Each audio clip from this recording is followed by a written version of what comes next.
financieras, ¿no? Entonces sí toca algunos temas en ese sentido, pero siempre el mensaje va a ser cristocéntrico, ¿no? Dice, es un hecho innegable que los antiguos profetas realmente habían anunciado la venida del Hijo de David. O sea, estamos hablando que ya desde el Antiguo Testamento se está profetizando la venida del Hijo de David. Ese era uno de los tipos, ¿verdad?, que se mencionaban a Jesús, de algún nombre sinónimo, que era el Hijo de David. Si decimos quién es el Hijo de David, sabemos que es Cristo, ¿no? Si decimos que el Mesías, sabemos que Él es Cristo. Y si decimos que es Jesús, también habla de Él. Y si hablamos de Cristo, hablamos ya de ya el evento de crucifixión, ¿no? Ya hablamos de Jesucristo, ¿no? Entonces podemos darnos cuenta, y si hablamos del Hijo de Dios, volvemos a hablar de la misma persona, ¿no?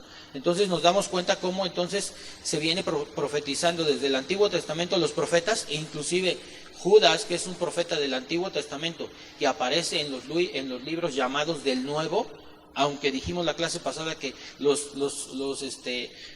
libros que cuentan antes de la crucifixión de Jesús vendría siendo parte del Antiguo Testamento. Así es que Judas, Juan el Bautista es un profeta del Antiguo o del Nuevo Testamento. La respuesta es del Antiguo Testamento, ¿no? Viene profetizando del Antiguo, aunque sabemos que hay un parteaguas. ¿Sí han visto una hoja que está blanca ahí, no? Esa hoja se llama periodo intertestamentario. Son 400 años de la desaparición de la Escritura prácticamente. Digo, no desapareció en cuestiones físicas, pero ya nadie hablaba de Dios, nadie hablaba de nada. O sea, y si lo llevas a la historia, es la época del oscurantismo, ¿no? Es la peor época del mundo. Y eso nos da una simbología, bueno, y simbología y aparte una realidad, vamos a decirlo así, que cuando desaparece casi el Evangelio en el mundo, son la época más fea del mundo. El oscurantismo es la época más terrible de toda la humanidad, ¿no? Después de 400 años aparece, y el profeta que aparece dando una continuidad al Antiguo Testamento es el profeta ¿quién? Juan el Bautista. Periodo intertestamentario. Sí, para cuando les pregunten, pues ya sabemos, ¿no? Y que se llama esa parte. Ahora dice, Jesús pudo haber interpretado pasajes tales como Génesis 3:15, y pondré enemistad entre ti, la mujer, y entre tu simiente, y la simiente suya. Esta te herirá en la cabeza, y tú le herirás en el calcañar. Jeremías 23:5. He aquí que vienen días, dice Jehová, en que levantaré a David renuevo justo, y reinará como rey, el cual será dicho, y hará juicio y justicia en la tierra. ¿De quién está hablando? De Jesús.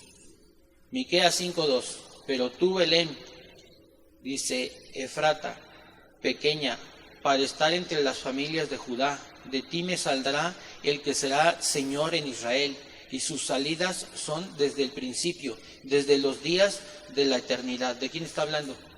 Nuevamente de Jesús, ¿no? Entonces, aquí podemos ver que estos son tipos, no son tipos, sino muestran una semejanza a un tipo, porque cuando hablamos de un tipo, hablamos, por decir, cuando habla de Moisés el libertador, entonces hablamos de un tipo.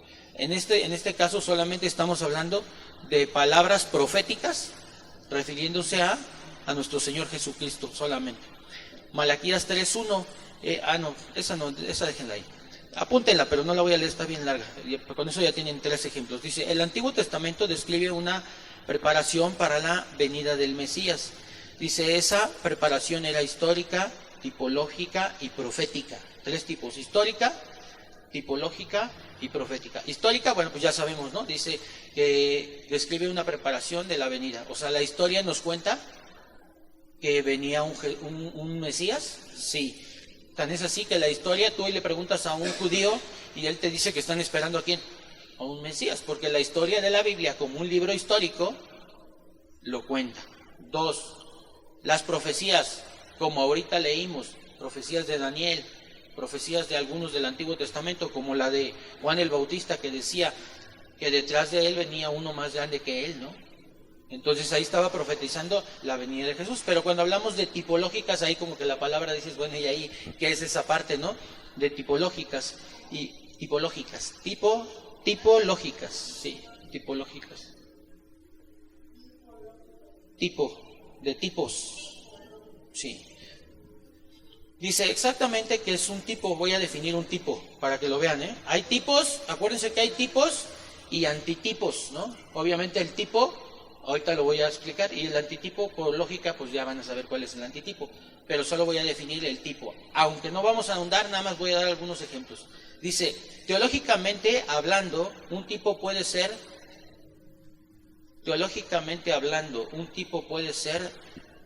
definido como una figura o un ejemplo de algo futuro. Una figura o un ejemplo de algo futuro.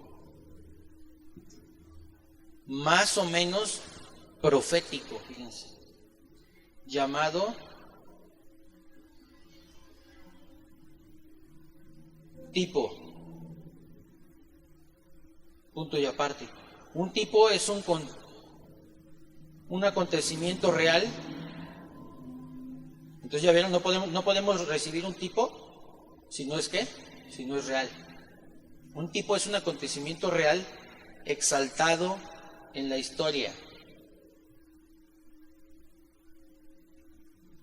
el cual fue debidamente ordenado,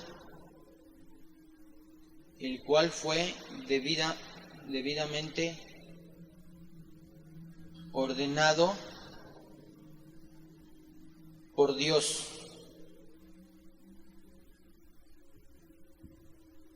Omnisciente para que sea un cuadro profético. Omnisciente para que sea un cuadro profético.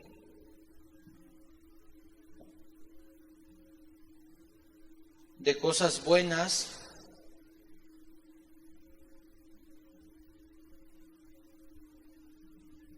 las cuales Él se propuso traer, de cosas buenas las cuales Él se propuso traer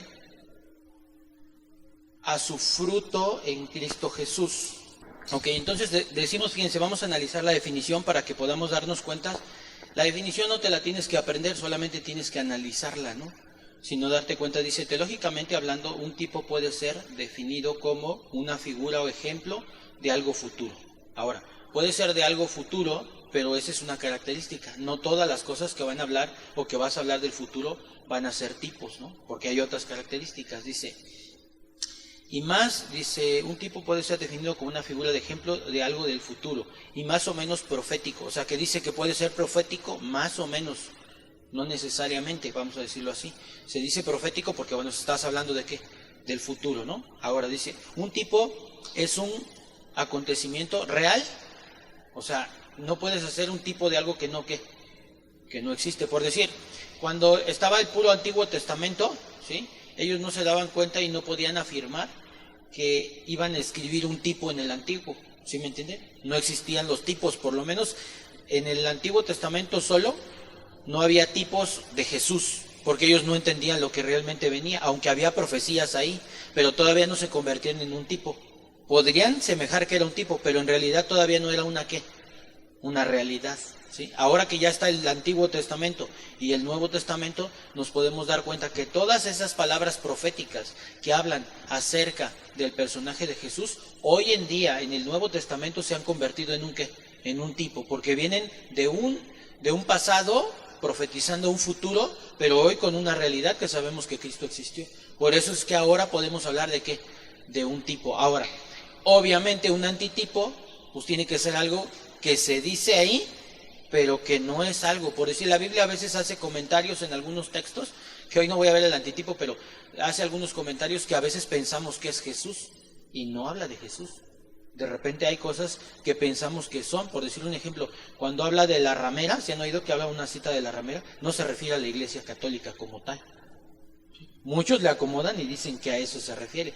¿Eso quiere decir que es un tipo de la Iglesia Católica o es un antitipo?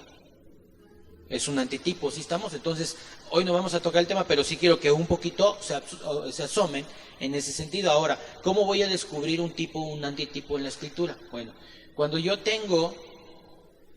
va a ser siempre esencial que para el estudio yo tenga herramientas, y lo hemos dicho, no tan solo tengo que tener un solo comentarista, sino tengo que tener varios comentaristas. por decir un ejemplo, cuando yo busco un tipo, analizar un tipo o un antitipo, lo veo a través de un comentarista y me doy cuenta que es un tipo, pero no está bien analizado, puedo ir a 1, a 2, a 3, a 4 comentaristas, ¿no? Y de repente se van a dar cuenta como uno de los 4, uno por ahí está medio desequilibrado o a una no afina el tema bien, solamente no sé si han leído cuando buscan alguna definición o algo, que te dice palabras pero finalmente termina no diciéndote nada, así les ha pasado, ¿no? Haz de cuenta, a veces pasa así con los comentaristas, pero cuando ya tienes 3, 4, 5 comentaristas, 6, 7, entonces esto se va afinando, de manera que va a haber tipos o antitipos que no están en su totalidad bien explicados, o sea, está ampliada la explicación. Sin embargo, podemos detectarlos a través de los comentaristas bíblicos. Ahora, ese es un elemento. Sin embargo, cuando sabemos detectar los tipos y los antitipos, no necesitamos. Recuérdense que una de las reglas con las cuales empezamos a hablar de la hermenéutica, la primera regla y la más grande, es que la Biblia se interpreta ¿qué? Por sí sola. Claro, el asunto es que hay que tener ciertos elementos, ciertas habilidades para poder hacer que la Biblia se interprete por sí sola. Porque a veces lo queremos hacer así a lo burdo y a veces en interpretaciones muy sencillas no podemos interpretarlo, ¿no? Y te das cuenta, ¿no? En algún momento, yo recuerdo que en algunas iglesias donde estábamos, llegábamos y decían, a ver, donde 2 o 3 están reunidos en mi nombre, ahí está el Señor. Hermanos, pónganse de pie, vamos a dar gracias a Dios porque aquí está el Señor, ¿no? ¿Eso qué quiere decir? Una mala interpretación de la Escritura, ¿no? Porque esa cita no está hablando de esa situación, aunque el contexto me lleva a eso. Pero si yo me voy a todo el contexto, para hacer un estudio de esa cita, tendría que ir a un contexto tanto histórico, geográfico, tengo que ir a un contexto anterior de la cita, un contexto posterior de la cita, inclusive puedo leer todo el capítulo, e inclusive el libro hacia qué está dirigido. Y cuando me empiezo a dar cuenta, esa cita no necesitas ir a mucho, nada más vas al anterior y al posterior y ya, sale descartado en algo elemental, ¿no? Entonces, lo mismo pasa con los tipos y los antitipos. De repente no los vamos a detectar con facilidad. ¿Por qué? Porque en algunos momentos solo lo queremos hacer así. Ah, mira, dice esto, mira, como que aquí habla de Jesús. Si yo estoy viendo esa cita que habla de Jesús, me voy atrás, en el antiguo, hacia atrás de donde está la cita y hacia adelante. Y veo el título, inclusive a veces los títulos que traen los encabezados en las Biblias me hablan mucho de eso. Por decir la cita esa que les digo, que habla donde 2 o 3 están reunidos en mi nombre, esa habla del perdón arriba. Entonces, ¿cómo que habla del perdón? Y luego entonces de repente se le chispotea al autor y entonces dice, donde 2 o 3 estamos reunidos en mi nombre. ¿No? Es como si de repente les empezara yo a decir ahorita, bueno, entonces, ahora miren, los diptongos, les voy a explicar los diptongos, los triptongos, y entonces dicen, oye, espérame, pues como que ya al maestro ya se le fue el asunto, ¿no? Hagan de cuenta, así nos vemos cuando no entendemos esta parte de la escritura. Lo mismo pasa con los tipos, inclusive en algunos momentos hay gente que nos va a debatir acerca de lo que quiere decir un tipo y un antitipo, y van a estar debatiendo aún con toda la ignorancia. Entonces, ¿cuál es la idea? La idea es empezar a ejercitarnos a buscar los tipos. Hoy en día tú te metes a internet y puedes poner que es un tipo y te avienta que es un antitipo. Y los que tienen herramientas de estudio, ahí mismo pones antitipo, tipo, y hay libros que te explican toda la parte de los tipos y antitipos. Obviamente hay que ponernos a estudiar, ¿no?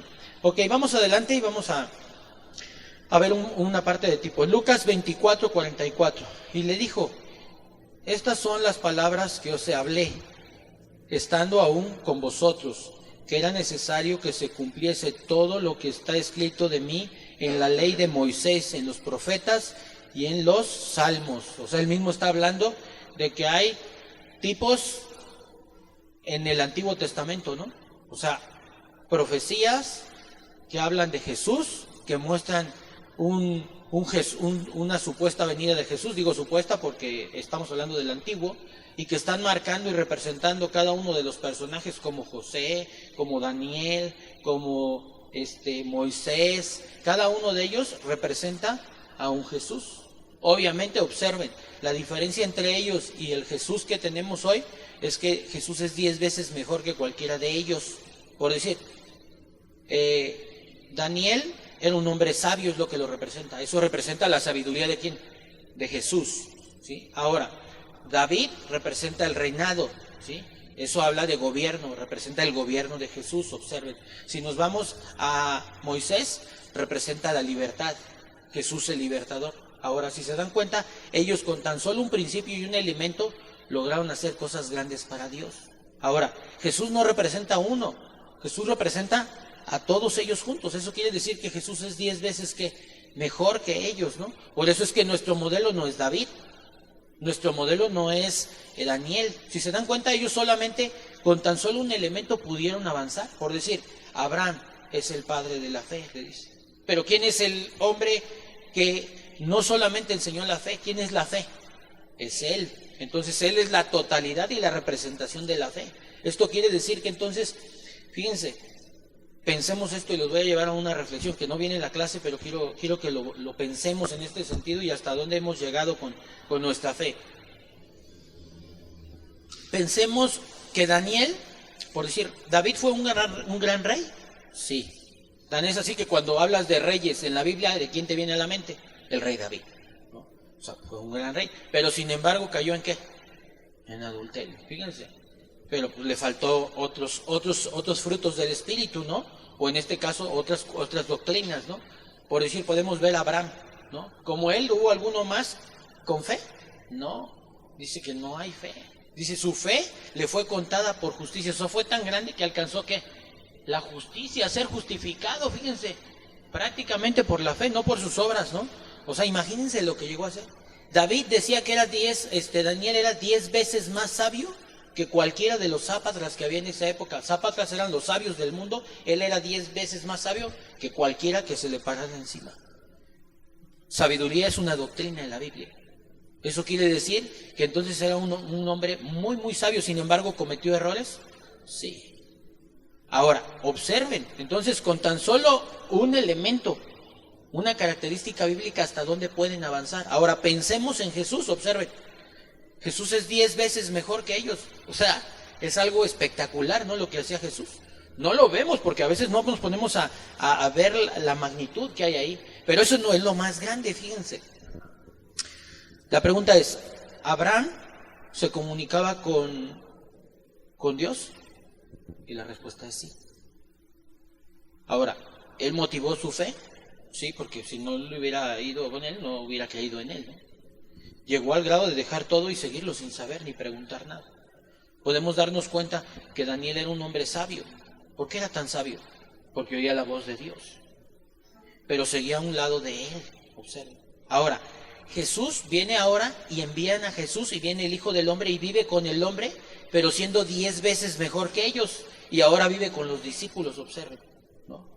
Entonces, el compromiso que tenían, no era lo mismo andar con Daniel, no era lo mismo andar con Abraham que andar con Jesús.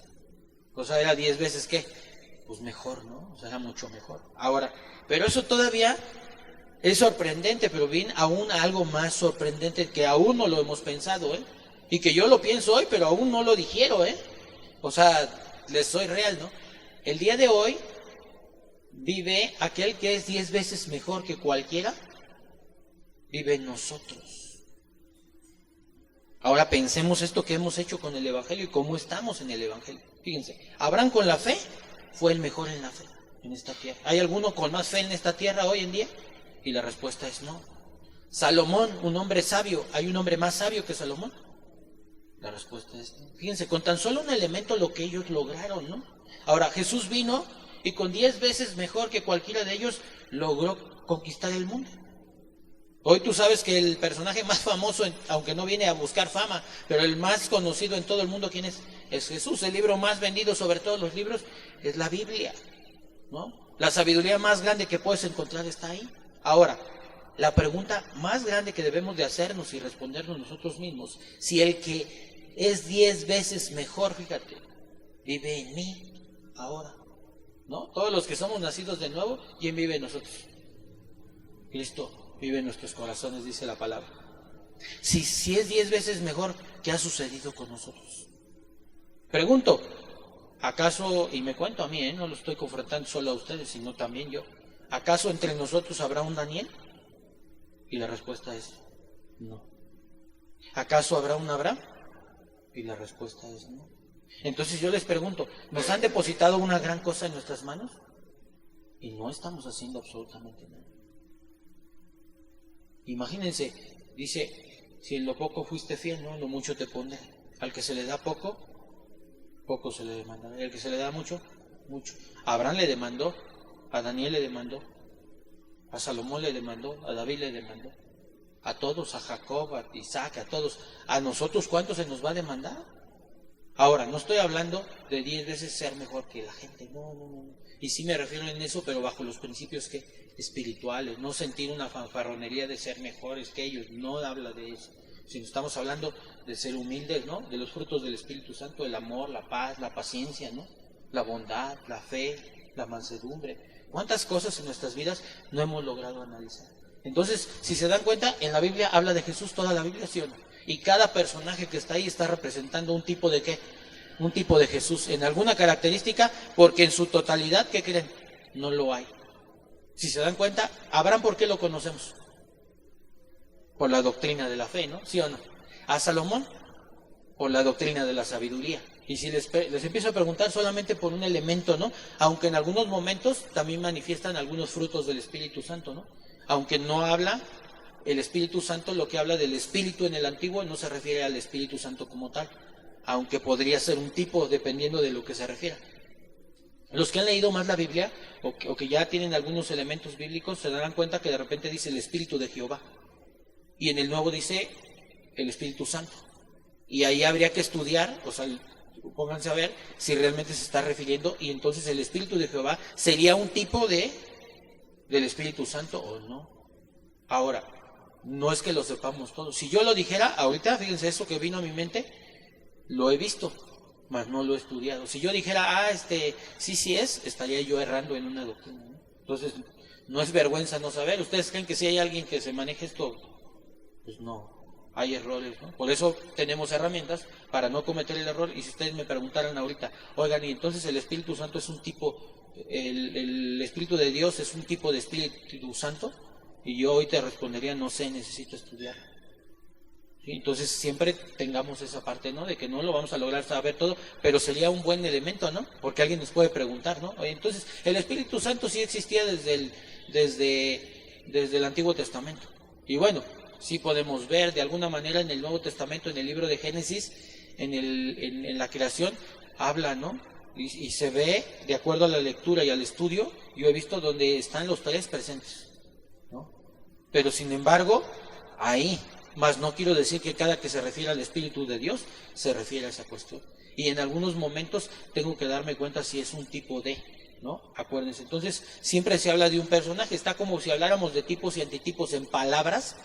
Por decir un ejemplo, la palabra agua en el libro de Juan, cuando platica con Nicodemo, la palabra agua representaría ¿qué? La palabra de Dios. Pero si estoy hablando del bautismo de agua, cuando Juan el Bautista está bautizando y bautiza a Jesús, ¿de qué está hablando? Del bautismo en agua. Y las dos palabras tienen el mismo contexto, las mismas letras, pero significan diferentes cosas, ¿no? Entonces, por eso es que tengo que tener mucho cuidado y darme cuenta de cuándo es un tipo y cuándo no lo es, ¿no? Ok, dice Lucas 24:45. Entonces, estaba leyendo el 44, leo nuevamente el 44 para volver a reubicar. Dice, y les dijo, estas son las palabras que os hablé, estando aún con vosotros, que era necesario que se cumpliese todo lo que está escrito de mí en la ley de Moisés y en los profetas y en los salmos. Entonces les abrió el entendimiento para que comprendiesen las escrituras. Observen, quiere decir que ellos no lograban comprender, observen, ¿no? ¿Qué tuvieron? Pues un maestro para que pudieran entender esa parte, ¿no? Entonces, en algún momento, pues yo tampoco no entendía nada, ¿no? La verdad, pero llega un momento donde, bueno, pues vamos enseñados, ¿no? Y así es, nos han venido enseñando de generación en generación en generación, y algunos de ustedes van a estar enseñando aquí, ¿no? Ahora dice, la ley de Moisés, en los profetas, dice, y en los salmos, es una manera de referirse al Antiguo Testamento. En otras palabras, todo Antiguo Testamento, dice, señala al Mesías. O sea, está diciendo que Jesús, está diciendo que las escrituras del Antiguo Testamento están hablando de quién, de Él mismo, ¿no? Entonces, siempre se dan cuenta que Jesús hace referencia al Antiguo Testamento.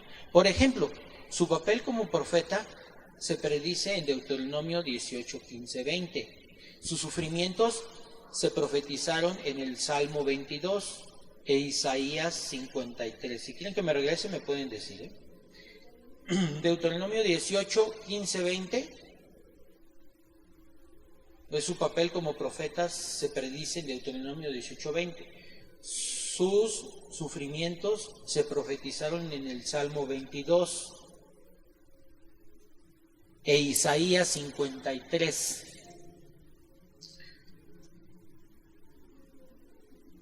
Su resurrección en el Salmo 16, 9, 11.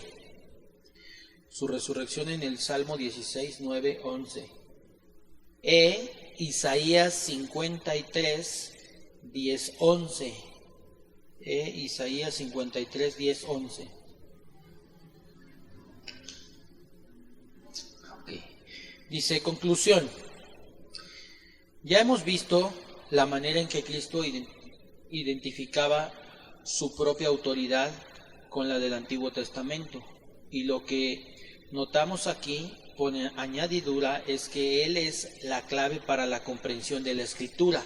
O sea, quien rechace a Jesús, quien no quiera ver a Jesús, y me refiero no nada más como no aceptar el nombre, no, aceptar la parte de que Él es existente, no pueden entender. Hoy, ¿por qué los judíos están perdidos? ¿No? Es como si ya pasó el camión, ¿no? De las 7 y tú sigues, son las 8 y tú sigues esperando, ¿no? O sea, no logras entender, por no querer ver esa realidad, sigue siendo las 8 de la mañana y tú sigues esperando el camión de las 7. O sea, es absurdo, ¿no? Y eso es lo que pasa en los judíos, es lo que un poquito explica aquí. Dice, en todas sus partes, los escritos antiguos hablan de Él. Dice, en Él tienen su razón de ser. Naturalmente es mucho más fácil aún ver cómo Él es el tema único del Nuevo Testamento. No es fácil siempre apreciar exactamente las interacciones del Antiguo y el Nuevo Testamento, pero podemos estar seguros de que ninguno de los problemas que estas encierran, hallará su solución sino a la búsqueda en Cristo. ¿Esto qué quiere decir? Que algunas cosas que no entendamos, forzosamente tenemos que irnos a poder diluirlas en algunas partes. Si se dan cuenta, la semana pasada que prediqué una parábola, nos dábamos cuenta cómo yo no le quiero llamar profecía, ¿no? Pero en realidad es un tipo de, ¿no? Cuando hablaba la parábola en el libro de Isaías, ¿no? Y lo volvemos a encontrar, esa misma parábola, no idéntica, fíjense, pero con una similitud, los que la pudieron leer, con una similitud increíble, ¿no? Solamente son algunas palabras que cambian, ¿no? Y si vemos de que fue escrito el libro de Isaías hasta el libro de Mateo y Lucas, pues tienen años de mucha diferencia, ¿no? Aparte las personas que los escribieron, o sea, hay muchos contextos, pero que sin embargo es aclarada, fíjense, esa parábola la puedes leer ahí, olvidando el Nuevo Testamento y no la puedes entender. Hasta que lees tú el Antiguo Testamento y te das cuenta que es dirigida a los fariseos, ¿no? Y que los fariseos eran un tipo de personas desobedientes a Dios, que estaba hablando en el libro de Isaías, fíjense, y que también representa hoy no solo a los fariseos, ni la época en ese entonces, sino hoy representa nuestras vidas, ¿no? Entonces se viene representando y profetizando y repitiendo la desobediencia del pueblo por toda la Escritura, ¿sí o no? Entonces nos damos cuenta que por mucho tiempo hemos sido un pueblo desobediente, ¿no? Y lo marca, aunque no hablamos de un tipo de Jesús, pero sí muestra cómo un Jesús está hablando las mismas palabras en el Antiguo. Inclusive les dice ahí en esa parábola que estuvimos estudiando, dice, ¿qué no habéis leído? Les dice, ¿no? ¿Qué no habéis leído esto? A los fariseos, ¿no? ¿Qué quiere decir? ¿Que los fariseos sí lo habían leído o no? Pero no lo podían entender. Que es lo mismo que dice aquí, ¿no? No podemos llegar a una conclusión ignorando a Jesús. Hoy vemos a los testigos de Jehová cuántas cosas hacen porque ignoran a Jesús como un Dios, como un hijo de Dios salvador. Solamente lo ven, sí, como un hijo de Dios, fíjense, pero como hijo de Dios, excluyéndolo de toda la divinidad que hay, cuando no es así lo que marca la Escritura. Y cuando tú lo ves así a Jesús, derribas todo, ya que el centro de la Escritura es cristocéntrico. Entonces es como ir a ver una obra de teatro magnífica, ¿verdad? Y la estrella principal queda fuera del asunto, pues se cae la obra, ¿no? Porque se supone que el mejor actor, ¿cuál es? Pues el del tema principal, ¿no? Ok, dice, postulado sexto. Dice, hay una revelación progresiva en el Antiguo Testamento que no obsta, para que sea la palabra de Dios en todas sus partes. Ujú. ¿Te lo repito? Ok. Hay una revelación progresiva en el Antiguo Testamento. O sea, Dios se viene... ¿Por qué decimos progresiva? Por decir, vemos que se refiere primero con la fe con Abraham, ¿no? Luego la sabiduría con Salomón. Luego el libertador Moisés. O sea, se va revelando, no se revela. Con Jesús viene la revelación que total, ¿no? Y allá no, se va revelando en cada uno de los personajes, ¿no? Parte de lo que es la escritura y de lo que es la vida de Jesús. Así es que es progresiva en el Antiguo, dice, y no obsta para que sea la palabra de Dios en todas sus partes. Punto y aparte. La luz de las Escrituras puede compararse con la de la aurora, pues no pasamos enseguida de la oscuridad de la noche al brillo del mediodía. O sea, ¿esto qué quiere decir? Que no nada más prendes la luz y ya no, sino que vas viendo la luz poco a poco. Dice, la intensidad de la luz va lentamente en aumento hasta salir el sol en la plenitud de su fuerza y claridad. Pero el primer rayo de luz matutino es tanta la luz solar como los abrasadores rayos del mediodía. Este postulado tiene que tomarse en cuenta al procurar descifrar el significado de algunos detalles de la vida de los patriarcas y héroes del Antiguo Testamento, pues no podemos esperar que estos se porten como cristianos que han visto la cruz y en quienes habita el Espíritu Santo. Ya vieron cómo lo que les explicaba. O sea, no podemos esperar, ay, pero si Daniel pecó, ay, pero si David cayó en adulterio, pero ¿sí podemos ver eso o no? Sí, pero lo que nos está diciendo aquí en el postulado es que nosotros no podemos esperar eso, porque ahora nosotros tenemos a quién, al ayudador, al Espíritu Santo, ¿no? Y dice que Él nos guía, que Él nos enseña, que Él nos instruye, ¿sí o no? Sin embargo, ellos, aunque también tenían una relación con Dios, pero Dios solamente estaba fuera de ellos. Hoy el Espíritu Santo, los que somos nacidos de nuevo, va aquí, ¿sí o no? Y si yo quiero hacer un pecado, ¿qué va a hacer el Espíritu Santo? Pues, ¿qué hago, José Luis? Y ya no cometí el error. Eso no había en ellos. Ellos eran instruidos con Dios, tomaban una clase con Dios, voy a ponerlo así, ¿no?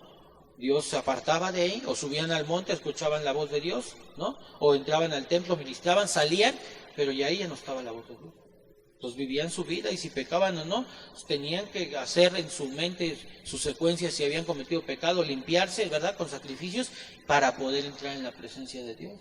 Hoy nosotros, gracias a Dios, si hoy pecas tú y quieres entrar a la presencia de Dios, lo único que va a suceder es que no vas a entrar a la presencia de Dios, ¿no? Pero si en el Antiguo Testamento tú hubieras querido entrar a la presencia de Dios con pecado, ¿qué creen que hubiera pasado? Pues te mueres. Entonces, Dios ha sido bueno y las cosas hoy para nosotros son más sencillas o más difíciles. Ahora, no solamente se nos ha dado un elemento, se nos ha depositado todo lo que Jesús tenía, o sea, el mismo Espíritu de Dios en nuestras vidas. Sin embargo, hoy como cristianos no hemos valorado esa parte, ¿no? Y me incluyo yo también, ¿no? Porque por mucho que he buscado a Dios, aún me doy cuenta que Dios me demanda más, ¿no?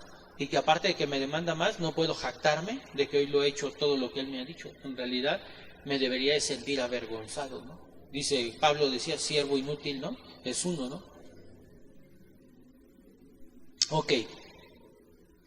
Dice, sino considerar cómo reaccionan frente a la luz que Dios va dándoles en medio de las densas tinieblas circunstantes. Esto quiere decir que cada uno de ellos tenemos que considerar, ¿no? Porque mucha gente ha agarrado ahora las cuestiones de David, de muchos de ellos, para poder hacer herejías en base a sus errores. Por decirlo, hoy podemos ver doctrinas como fundamentada en varios. Yo voy a mencionar algunos, no me sé todo cómo han enchuecado la doctrina y ni me interesa mucho, ¿no? Pero por decir, en el caso de iglesias que hoy se han dado, por decir, en Guadalajara hay una, en el Distrito Federal hay otra, donde hay iglesias, ¿cómo se le llama cuando tienen varias mujeres? Se me fue la palabra, politeístas, ya se han dado, o bigamia, ¿no? También se puede llamar. En este caso, lo que es de bigamia se ha sustentado en que David tuvo ¿cuántas mujeres? Salomón. Entonces, ellos lo han hecho así. O sea, han hecho como de una doctrina. O sea, una doctrina, acuérdense que es cuando ya vives en base a eso. Por si nosotros vivimos por la fe, sí, entonces ya es una doctrina. ¿Sabes? Si viviéramos todos los domingos declarando y decretando aquí, ¿qué hemos hecho de eso? Una doctrina, ¿no? Porque es una práctica. se enseña ya en la iglesia, se practica, lo mismo han hecho ellos, ya se han derogado las enseñanzas en base a eso. Por decir un ejemplo, hay una, creo que es, ¿quién fue el que le dijo a, ay, no me acuerdo ese pasaje, ilústrenme ustedes, cuando creo que es Jonatán, ¿no? Le dice que lo ama a David, ¿no? Y le dice que lo ama, ¿no? Y de ahí viene el sustento, uno de ellos, donde vienen las iglesias homosexuales, ¿no? Cuando no está hablando en ese sentido, ¿no? Y igual que por decir que habla de que no se echen con varones, ¿no? Los homosexuales eso lo traducen en el sentido de acostarse, porque en la palabra de origen, uno de los significados es acostarse con un hombre, ¿no? Pero por decir, podemos ir ustedes pueden ir a mi casa, híjole, ya se hizo tarde, ¿qué? Pues acuéstate aquí conmigo, amigo, ¿no? Acostados, fíjense, eso es muy diferente. Pero la palabra acostado en la Biblia está diciendo que tuvieron relaciones sexuales. Si te vas a palabra y letra por letra, a eso se refiere. Claro, ellos lo pelean y de ahí hacen esa parte, ¿no? Cómo es que la Biblia se deroga y se vuelven en doctrinas totalmente chuecas. Obviamente, esa sola palabra hay, pero hay muchas citas en el Nuevo Testamento que hoy derogan cualquier tipo de homosexualidad, ¿no? Pero obviamente pues así es como van empezando. ¿Y eso qué quiere decir? Bueno, pues que de alguna manera en los errores de cada uno de los personajes del Antiguo Testamento, ¿sí? Hoy han iniciado doctrinas, fíjense. ¿Se dan cuenta? En errores, ¿no? Y esto es porque dice, bueno, empieza a ver la luz poco a poco, sí, pero donde está lo oscuro de ellos han surgido algunas cosas. Ahora, no podemos verlos y demeritarlos en ese sentido, porque hoy les voy a decir una cosa, ¿quién tiene más ayuda hoy? ¿Salomón, David, Abraham,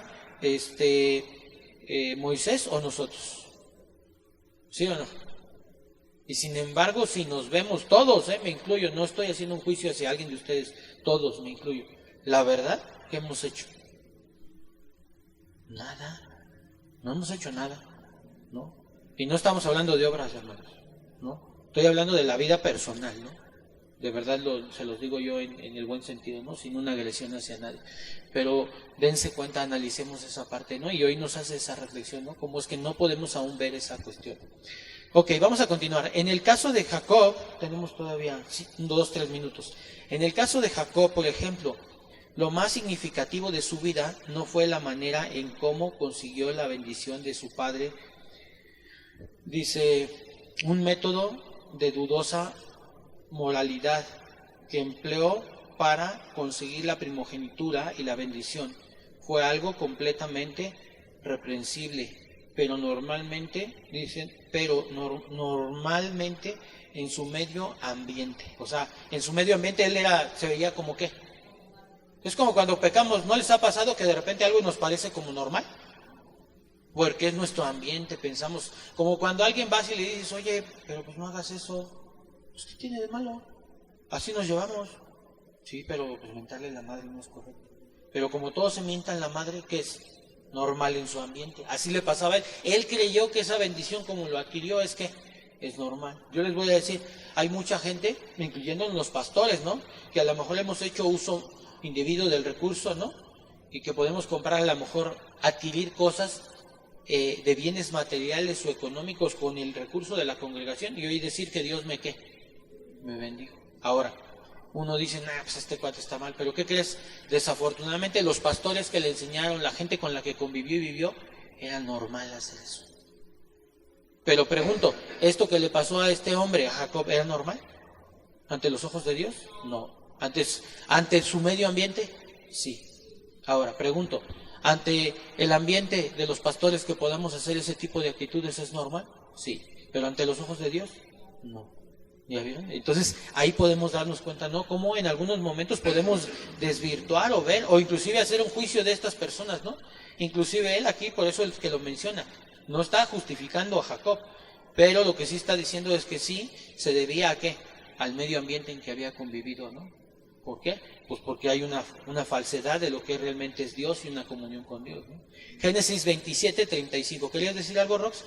Ajá. Dice aquí un método de dudosa moralidad. Dice Génesis 27:35. Y él dijo, vino tu hermano, ¿con qué? Con engaño y tomó tu bendición, ¿no? O sea, es engaño, es mentira.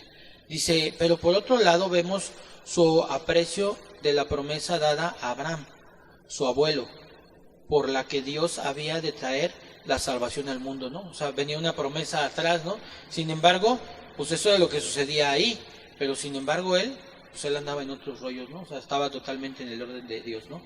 Dice, en ti serán benditas todas las familias de la tierra, fue la promesa. Supo reaccionar con agrado y sumisión a la luz del rayo que le daba la esperanza divina, que había caído sobre su linaje, y por eso llegó a ser Israel, dado su nombre a todo el pueblo escogido. ¿Eso qué quiere decir? Sí sabían que en el caso de Jacob le cambiaron el nombre, ¿no? Y Jacob, ¿sí saben qué quiere decir?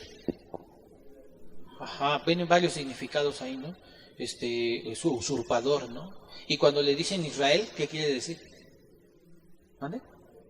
Ajá, ya su nombre es elevado. Eso quiere decir que Cristo le cambió, bueno, en este caso Dios le cambió ¿qué? La identidad, ¿no? Podemos ver que todo el libro, también en cada uno de los personajes hay una nueva identidad en cada uno de ellos. Por decir, podemos ver a un José que era un pastorcillo, ¿no? Y luego se convirtió en un ¿qué? José, en un gobernador, ¿no? Un príncipe, un gobernador, ¿no? Entonces les va asumiendo otra identidad a cada uno de ellos. Inclusive su nombre, creo que le cambian el nombre por ahí también, ¿no? El que era, ¿cómo le cambian? No me acuerdo el nombre. Isaac Panea, algo así, ¿no? O Abek Panea, algo así, ¿no? Entonces casi todos tienen cambiado el nombre, ¿no? ¿Por qué? Porque aún a esos hombres se les son restaurados o no. Fíjense, este cuate era un usurpador, lo restauró. Pregunto, ¿cuántos de nosotros hemos estado en cosas que no son correctas, ¿no? Y que Dios nos ha cambiado ahora, ¿no? Y podemos ver cómo entonces el propósito de Dios es salvarnos a cada uno de nosotros desde que empezó la creación, ¿no? Fue tenernos en una libertad, ¿no? Aunque pues el hombre cae en condenación, y bueno, no es el tema de hoy, pero podemos darnos cuenta cómo es que Dios nos ama verdaderamente, y aún todos, me incluyo, no hemos entendido el amor de Dios. Aún no lo logramos entender. Luego yo me pongo a pensar y digo, ay Señor, creo que como que estoy en la baba o qué cosa hago, ¿no? Y pues reacciona uno por un momento y luego otra vez se torpece, pero estamos en la lucha, ¿no? Porque la vida así es, ¿no? Y el hombre interior y el exterior están en esa lucha. Vamos a continuar. Dice,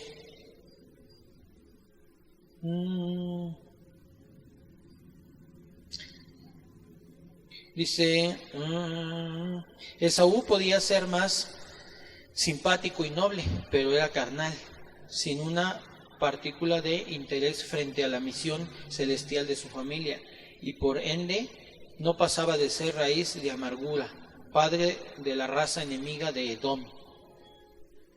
Okay, voy a leer un poquito más atrás, hermanos, perdón. Pero por otro lado vemos su apreciación de la promesa de Adán y Abraham, su abuelo, por la de Dios habían atraído la salvación al mundo. Dice, en ti serán benditas todas las naciones de la tierra.